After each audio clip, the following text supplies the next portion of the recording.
Hey guys!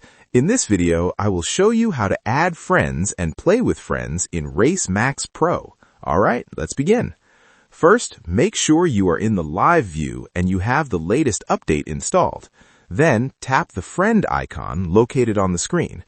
This will open your friends menu. If you do not have any friends yet, you will see an empty list and the link to share. You can add friends using two methods. The first method is by using their player ID. Your ID is always displayed at the top of the screen. Tap the ID to copy it to your clipboard. Then paste your friend's ID into the search box and send a friend request.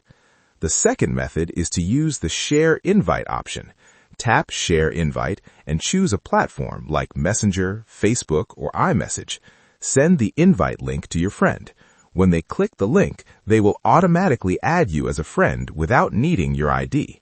Once your friend accepts, you can return to the lobby, invite them, and play together in the same room.